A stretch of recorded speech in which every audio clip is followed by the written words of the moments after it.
pertanyaan saya, apakah Nabi Muhammad juga dianggap sebagai Allah ketika dia juga menetapkan ketetapan Tuhan? Tapi ketika ada ayat yang menjelaskan sesuatu dengan menggunakan kata nahnu, kata kami, itu berarti pada saat itu Allah melibatkan makhluknya. Bukan berarti melibatkan Tuhan-Tuhan yang lain. Berbeda dengan konsep Kristen.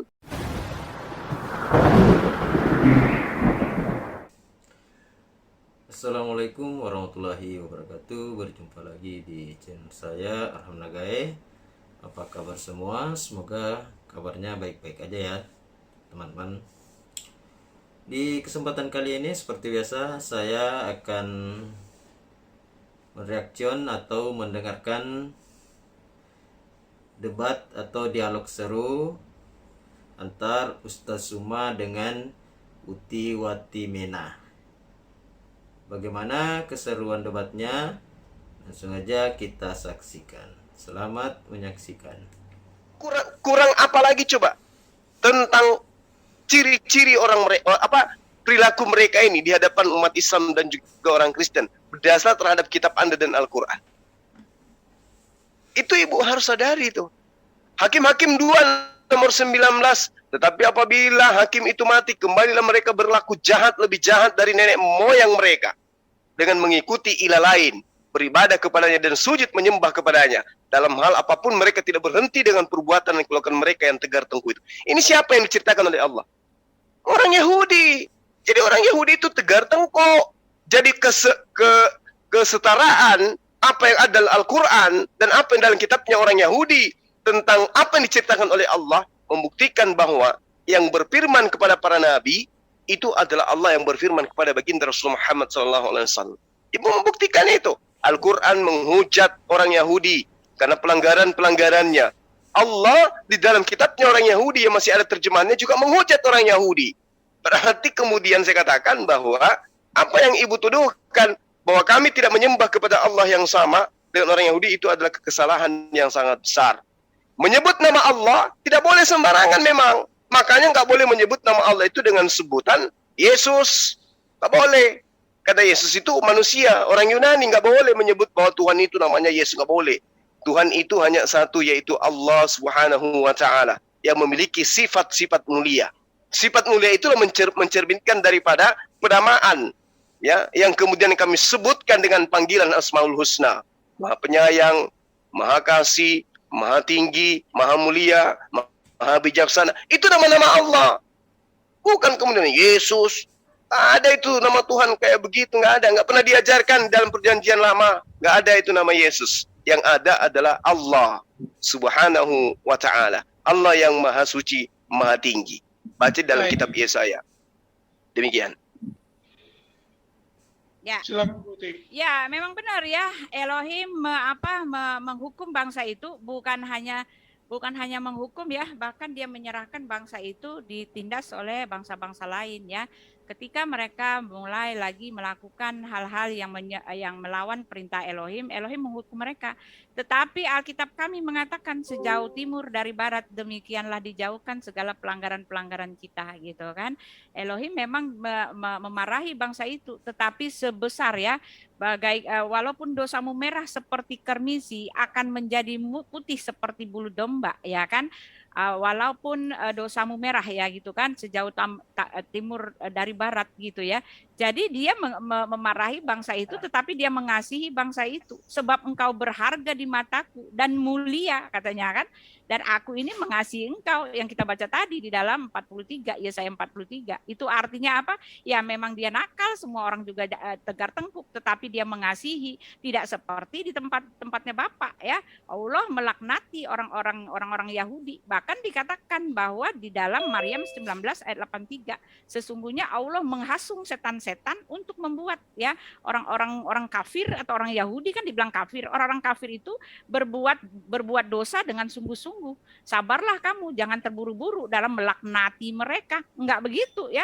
Bukannya mereka berdosa, tetapi malah dilaknati, bahkan dihasung setan-setan untuk mereka membuat kejahatan makin jahat, lalu dilaknati, dilempar ke neraka jahanam gitu. Enggak kayak gitu ya Pak ya. Jadi beda Pak, beda karakter Pak. Tidak ada perkataan dari Allah yang mengatakan ya, aku mengasihi engkau ya kan, sejauh barat dari timur, hai orang Israel gitu kan. Engkau berharga di mataku, engkaulah anak perjanjianku, engkau biji mataku ya. Betapapun mereka dikatakan memang orang yang tegar tengkuk gitu kan. Ya beda Pak, beda ya. Lalu dikatakan bahwa Allah menciptakan manusia dan jin hanya untuk menyembah Dia katanya kan. Sedangkan di tempat kami Elohim mengatakan manusia itu diciptakan menurut gambar dan rupa Allah. Ya, ada kemungkinan memang dia akan jadi manusia, sejak awal sudah dikasih tahu di dalam darahnya itu memang ada kemungkinan. Ya, lalu juga satu lagi yang saya katakan ya, tidak pernah seumur-umur Elohim menyebut dirinya aku, apapun masalahnya tidak pernah dia menyebut dirinya aku. Tetapi ketika dia tiba-tiba datang ya, ada seorang nabi yang mengatakan ya, yang mengaku nabi mengatakan dia terima wahyu ya, Tuhannya langsung berubah menyebut dirinya kami. Tetapi dia mengklaim bahwa dialah pelakunya dari Tuhan yang ada sebelumnya gitu kan. Nah, tetapi masalahnya seumur-umur di dalam kitab Perjanjian Lama tidak disebut kata kami untuk dirinya sendiri. Dia menyebut akulah Allah Abraham, akulah Allah Ishak, akulah Allahmu ya. Aku adalah aku yang telah mengutus aku kepadamu. Nah, itu ya. Dari sini jelas Pak Juma dari awal sampai akhir mengklaim ya, mengatakan bahwa itu adalah wahyu Tuhan, tetapi narasinya adalah orang ketiga gitu kan. Lalu Pak Juma mengatakan bahwa Allahnya adalah Tuhan kita, tetapi tidak bisa mengatakan gitu kan, tidak bisa membuktikan ya bahwa Elohim menyebut dirinya aku di sana, kenapa menjadi kami? Lalu Elohim dia membuat manusia itu menurut gambar dan rupanya, kenapa di sana malah mengatakan hanya untuk menyembah, manusia itu hanya untuk menyembah, jin dan apa katanya manusia gitu kan, beda Pak ya. Lalu dikatakan juga bahwa Elohim itu mengasihi bangsa Israel itu, dia bagaikan biji matanya, betapapun dia melaknati, tetapi dia sejauh barat atau timur ada pengampunan, ada pemanggilan. Bahkan Yesus mengatakan, aku datang bukan untuk orang benar, tetapi untuk berdosa. Tetapi di tempat Bapa, Allah menghasung setan-setan untuk membuat orang itu ya berbuat dosa dengan sungguh-sungguh. Nah, itu kan beda Pak. Beda sekali. Oke, baik. Jadi kalau kemudian Ibu menuduh Allah Subhanahu wa taala ya, menghasut manusia untuk melakukan penyesatan dan seterusnya. Itu sekali lagi saya katakan Ibu minim ilmu. Ya, ilmu Ibu itu masih secuil lah ya, karena nggak mengerti tentang Bible. Kalau Anda memahami tentang Hosea 1 nomor 2, kemudian Imamat 21 nomor 7, bagaimana kemudian diterangkan kalau Tuhan itu mendatangkan kesesatan. 2 Tesalonika 2 nomor 11 nyata dikatakan itu. Yesaya 63 nomor 17, bagaimana kemudian Tuhan menyesatkan manusia. Jadi Ibu minim, harus Ibu itu belajar dulu lah ya. Mazmur 107 nomor 40 juga menerangkan bagaimana Tuhan menyesatkan manusia. Ayub 12 nomor 24 sampai nomor 25, Tuhan menyesatkan manusia. Jadi Ibu harus banyak belajar. Terkait dengan tuduhan Ibu menerangkan bahwa Allah itu ya serampangan terhadap orang Yahudi. Ini minim ilmunya. Ya, tentang Bible aja minim. Gimana tentang Al-Qur'an? Innal ladina amanu wal ladina hadu wan nasara was-sabiina man amana billahi wal yaumil akhir wa amila salihan falahum ajruhum 'inda rabbihim. Apa kata Allah? Wala khaufun 'alaihim wala hum yahzanun. Ya. Orang Yahudi kata Allah, tidak ada rasa takut pada mereka. Mereka tidak bersedih hati. Tapi Yahudi yang mana? Yahudi yang mana kata Allah? Yahudi yang beriman. Lalu yang dikutuki yang mana? Mereka yang tegar tengkuk. Inilah indahnya Quran, Ibu. Menceritakan dengan jujur, dengan adil. Yang beriman, meski dia orang Yahudi yang tegar tengkuk, tetap mendapatkan kenikmatan di sisi Tuhannya. Innal ladina amanu. Jadi siapapun yang beriman, orang Yahudi, orang Nasara, orang Tabi'in dan seterusnya, ya, Sabi'in maksud saya, itu semuanya mendapatkan nikmat keselamatan dari Allah.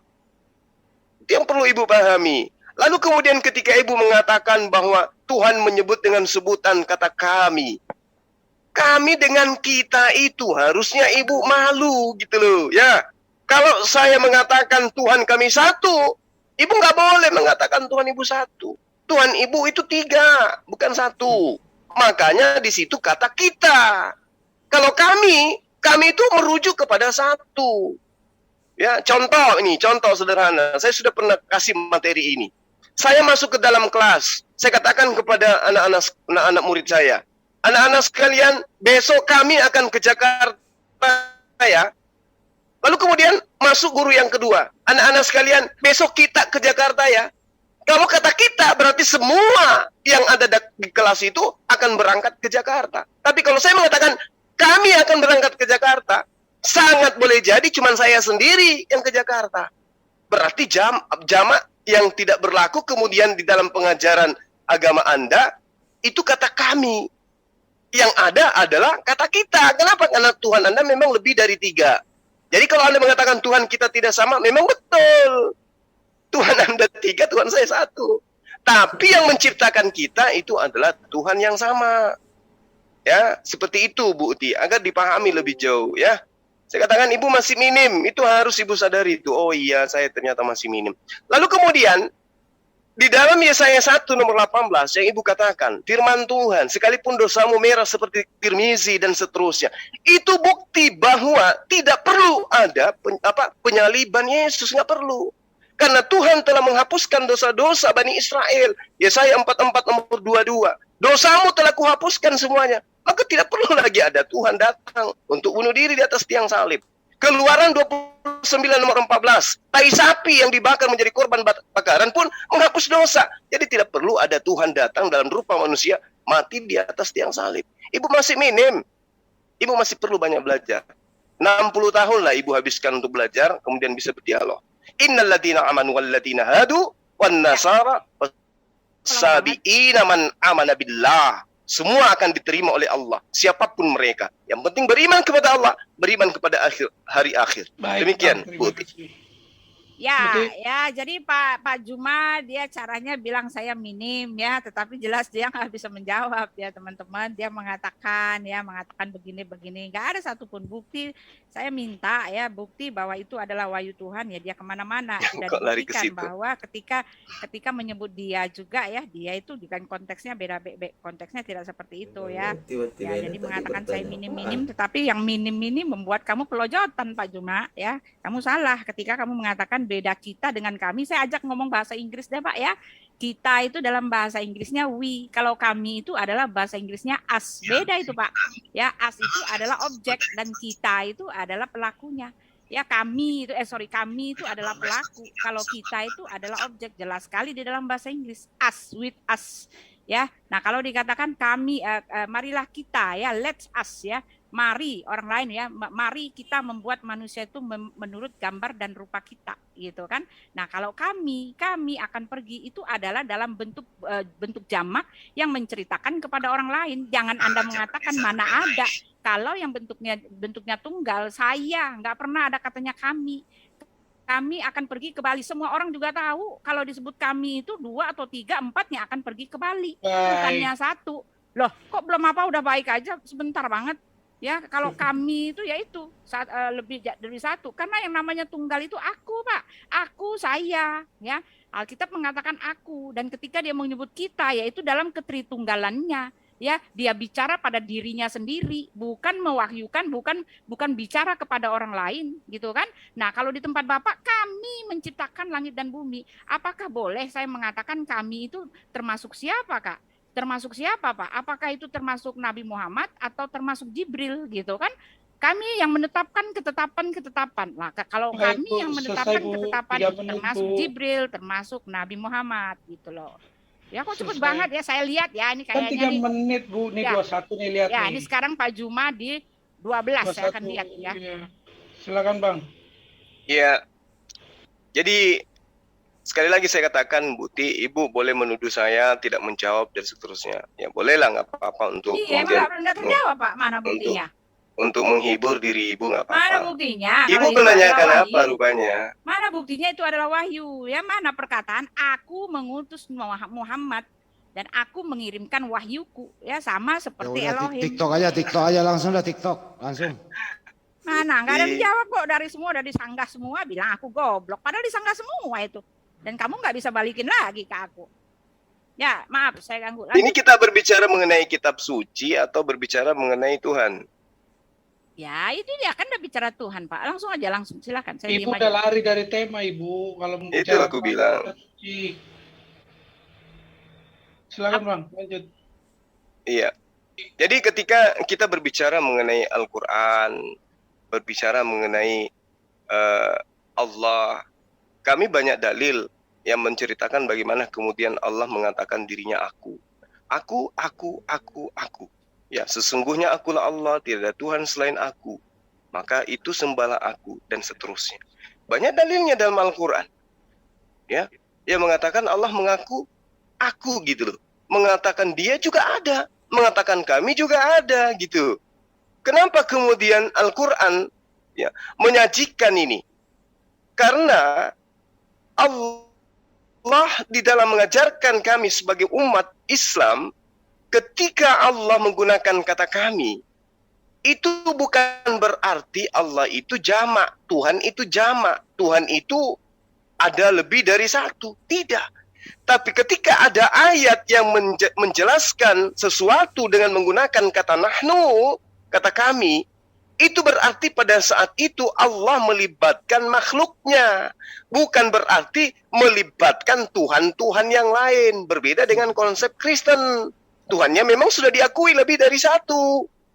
Kalau di Islam tidak. Ya. Makanya ketika kemudian diterangkan seperti, saya kasih contoh, inna nahnu nazzalna dzikra. Kami yang mewahyukan. Kenapa dikatakan kata kami di situ? Ya, karena Allah memerintahkan makhluknya, yaitu malaikat Jibril, untuk menyampaikan Al-Quran kepada baginda Rasul Muhammad Sallallahu Alaihi Wasallam. Jauh daripada itu, para hafizul Quran menjaga Al-Quran, menghafalkan Al-Quran. Makanya dikatakan, dan kamilah yang menjaganya. Siapa yang menjaganya? Para hafiz Quran. Makanya Allah mengatakan kami. Jadi bukan berarti kami ini ada 3 Tuhan atau lebih dari satu Tuhan. Enggak. Allah mengatakan kata kami ketika Tuhan itu melibatkan makhluknya. Tapi ketika dia berbicara mengenai esensinya, berbicara mengenai pribadinya, maka dia mengatakan aku. Innani anallah. Tidak ada Tuhan selain aku. Barulah dikatakan, kalau dia berbicara mengenai hakikat ketuhanan, dia mengatakan aku. Carikan saya ayat di dalam Al-Quran yang menerangkan terjemahannya aja, nggak usah bahasa Arabnya. Terjemahannya, kamilah Tuhan, tidak ada Tuhan selain kami. Ya, saya akan menjadi menantu Buti. Tuh udah selesai tuh. Kalau tuh, ada tuh. terjemahan Belum, Bu. itu. Kelima Bu, baru. Kan Ya. tadi dua-dua. Tidak ada akan temukan itu. Tapi ketika Allah menerangkan, melibatkan makhluknya, barulah mengatakan kata kami. Itu yang pertama. Kedua, kalau kata kami itu, kata nahnu itu merujuk kepada satu Tuhan, lebih dari satu Tuhan, maka orang Arab tidak akan ada yang mau menerima baginda Rasulullah Muhammad SAW sebagai Nabi. Karena mereka tidak percaya adanya Tuhan lebih dari satu. Kalau diajarkan mereka meninggalkan daripada penyembahan kepada berhala, menuju kepada Tuhan-Tuhan yang lain yang banyak juga, mereka tidak akan masuk Islam. Tapi karena mereka diajarkan masuk menyembah kepada satu Tuhan, mereka mau masuk Islam. Nah, orang Arab ngerti Quran, Anda hanya menggunakan terjemah. Jadi bagaimana mungkin kemudian bisa sampai kepada esensi Quran? Ya, kembali kepada tema, Allah Subhanahu wa taala, dialah pencipta langit dan bumi.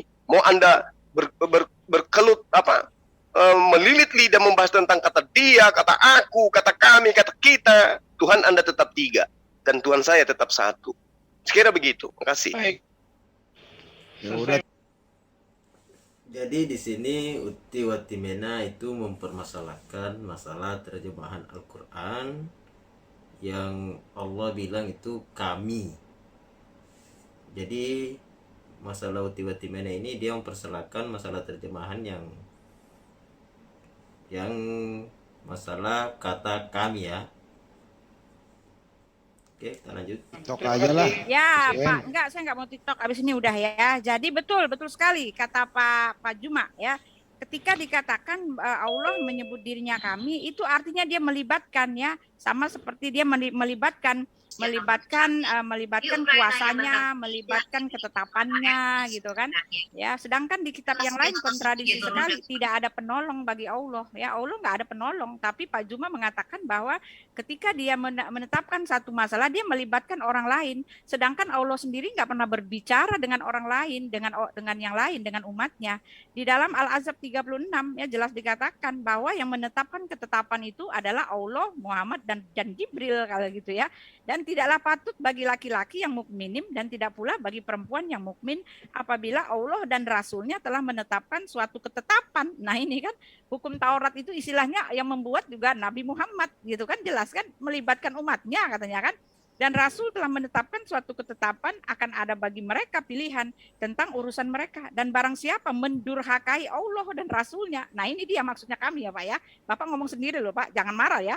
Dan barang siapa mendurhakai Allah dan Rasulnya, maka sesungguhnya dia telah sesat yang nyata gitu ya. Jadi betul, saya membetulkan kali ini sangat-sangat betul ya. Bahwa Allah melibatkan umatnya untuk membuat ketetapan-ketetapannya. Jadi artinya pertanyaannya, apakah umatnya itu adalah Allah gitu kan? Apakah Muhammad juga adalah Allah? Ketika ketetapan Tuhan yang maha tinggi itu melibatkan ciptaannya gitu kan. Lucu sekali ini ya. Nah itu pertanyaannya, apakah Muhammad adalah Allah, apakah Jibril adalah Allah? Tritunggal itu yang esa gitu kan Pak ya.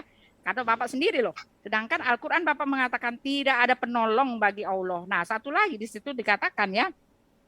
Dan tidak mungkin bagi seorang manusia pun bahwa Allah berkata-kata dengan dia kecuali dengan perantaraan wahyu atau di belakang tabir. Atau dengan mengutus seorang utusan. Nah ini cuma mengutus loh Pak. Nggak ada ngajak-ngajak yang lain kalau membuat ketetapan atau dalam kuasa ketinggiannya. Cuma mengutus, lalu diwahyukan kepadanya dengan seizin dia, apa yang dikehendaki, sesungguhnya dia maha tinggi lagi maha bijaksana ya. Jadi, nah satu lagi ya, yang saya mau katakan ya, bahwa satu ya, saya mau katakan bahwa ketika Allah menyebut dirinya aku, saya sudah tahu Pak, ya itu dalam kategori bahwa dia sedang mengaku dirinya sebagai Elohim ya, selalu ada dalam kisah-kisah rasul-rasul atau nabi-nabi terdahulu ya, lalu dia menyebut dirinya aku karena Elohim menyebut dirinya aku. Selebihnya itu saya lihat dia menyebut dirinya kami, karena itulah dia esensi yang sejati Allah adalah menyebut dirinya kami Pak. Karena di Tuhan kami tak pernah sedikit pun dia menyebut dirinya kami. Kami dengan kita itu beda ya Pak ya. Kami itu pelaku ya. Kalau kita itu objek ya. Kami sekali lagi kami itu adalah pelaku. Jadi Allah ketika mengatakan kami menciptakan langit dan bumi.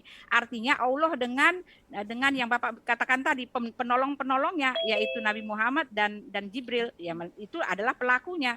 Ya, kalau kita itu bukan pelakunya, Pak. Itu tidak bicara tentang dialah yang menciptakan langit dan bumi, tidak bicara tentang dia yang mengerjakan segala ketuhanan. Tidak, Pak. Beda, Pak, ya.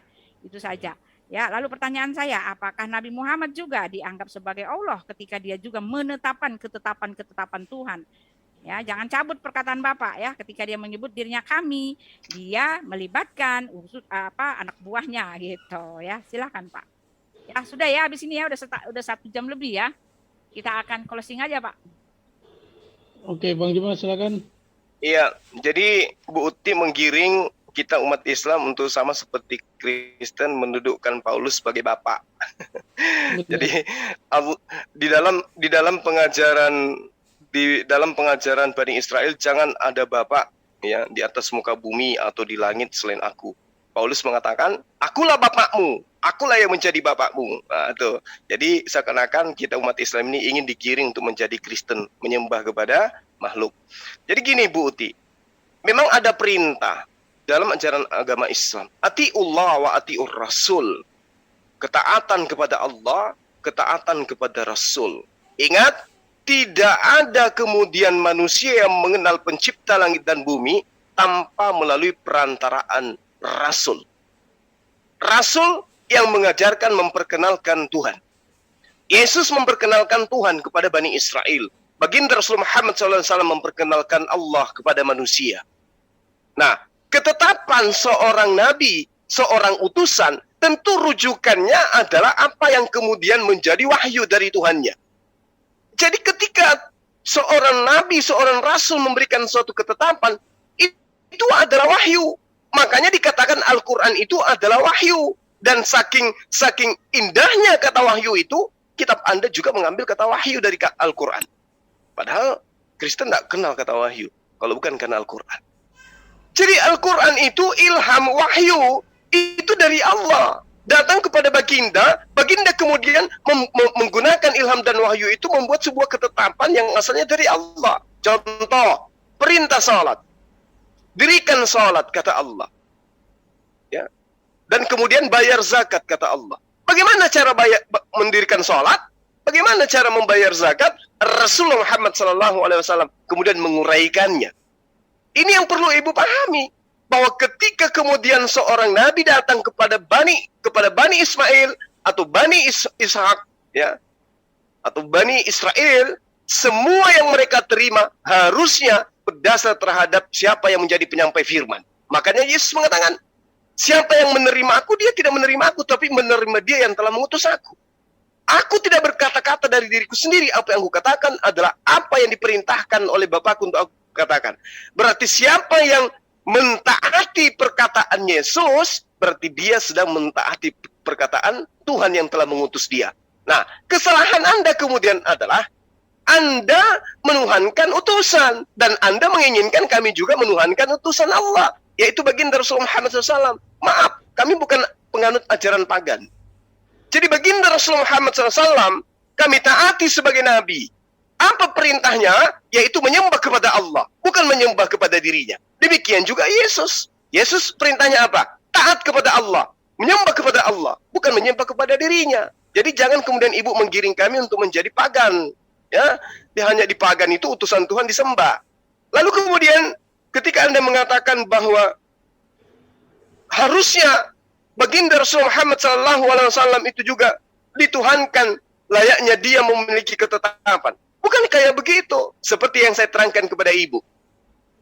Ketika kemudian datang perintah, maka umat Islam kemudian mentaati perintah itu. Kenapa? Karena Tuhan pencipta langit dan bumi itu datang hanya melalui utusan. Bukan dia sendiri yang datang ke atas muka bumi, kecuali ajaran pagan.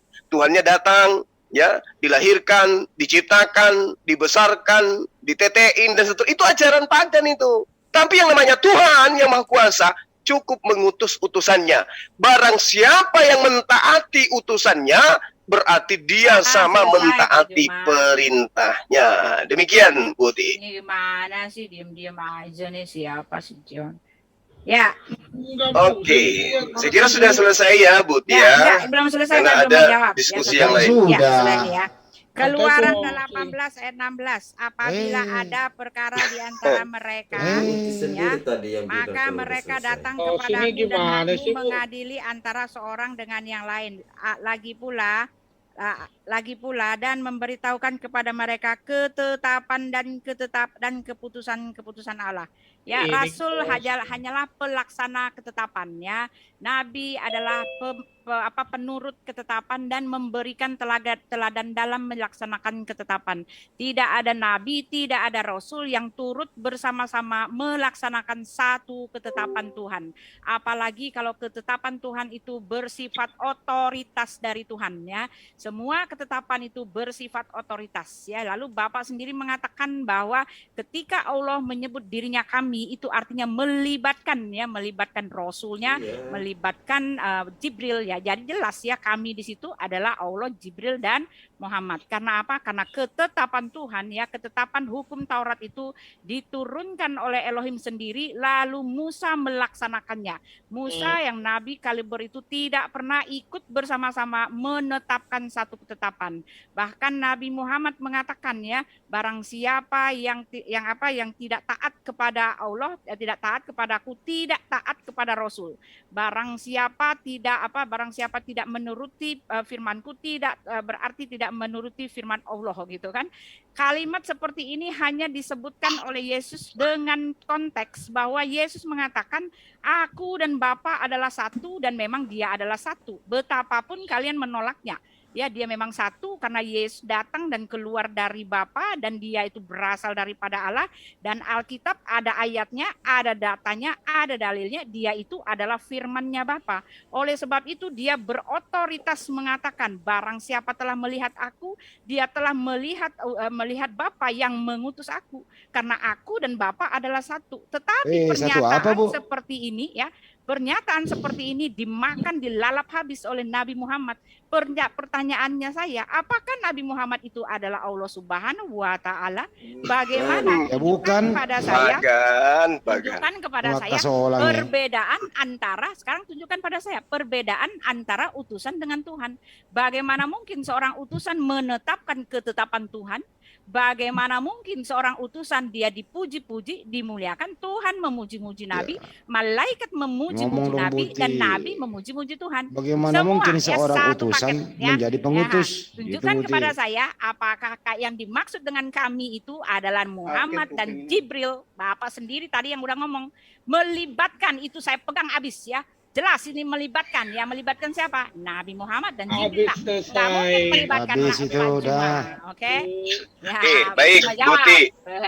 Baik Buti. Bego ini bikin kamu kelenger.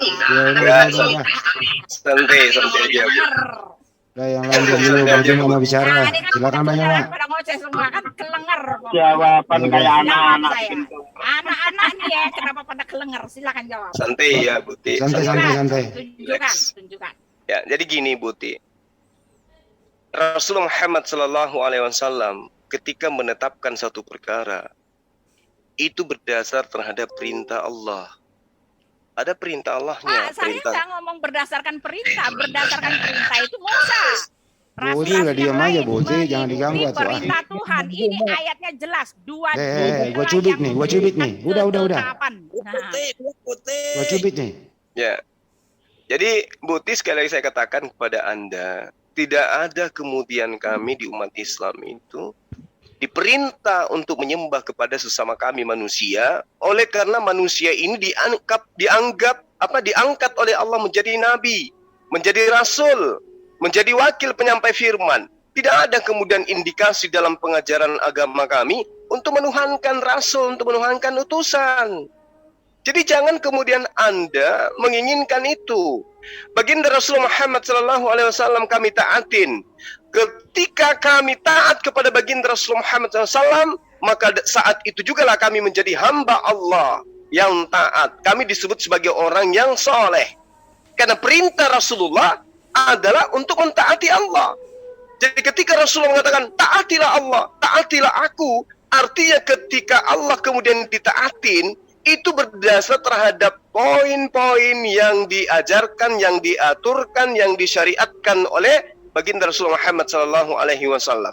Nah, kalau pernyataan Anda ini saya balikkan kepada Anda bahwa yang membuat ketetapan itu harus dituhankan, maka hari ini sembah Paulus, Ibu. Karena semua yang ada dalam Kristen itu adalah ketetapan Paulus. Anda menyembah Yesus. Apa ada perintah dari Allah? Tidak ada. Perintahnya dari mana? Paulus. Ketetapan Allah agar manusia Bani Israel tetap setia terhadap hukum Taurat. Ya, hukumnya kekal, tidak berubah. Itu yang diterangkan oleh Allah di dalam pengajaran Bani Israel. Tapi ketetapan ini kemudian dibantah habis oleh Paulus. Sekarang silakan Anda sembah Paulusnya. Allah menerangkan di dalam Mazmur 89 nomor 34. Aku tidak akan melanggar perjanjianku, dan apa yang keluar dari bibirku tidak akan kuubah. Tapi ternyata Taurat yang adalah perjanjian kekal Allah kepada Bani Israel dirubah ketetapannya oleh Paulus. Siapa yang merubah Taurat menjadi sebuah kutukan? Paulus. Siapa yang mengatakan bahwa ketetapan Tuhan itu adalah kutukan bagi manusia? Paulus. Nah sekarang silakan sembah Paulus. Kenapa? Karena Pauluslah yang mengajarkan kalian merubah ketetapan Tuhan menjadi ketetapan manusia. Ingat, kata Tuhan, tidak ada Tuhan selain aku. Kata Lukas dan juga kata Paulus, dikatakan bahwa Yesus yang kau salibkan itu telah dijadikan menjadi Tuhan oleh Allah. Siapa yang membuat dan merubah peraturan ini, ketetapan ini? Paulus in the gang. Silakan Anda sembah. Sembah dia.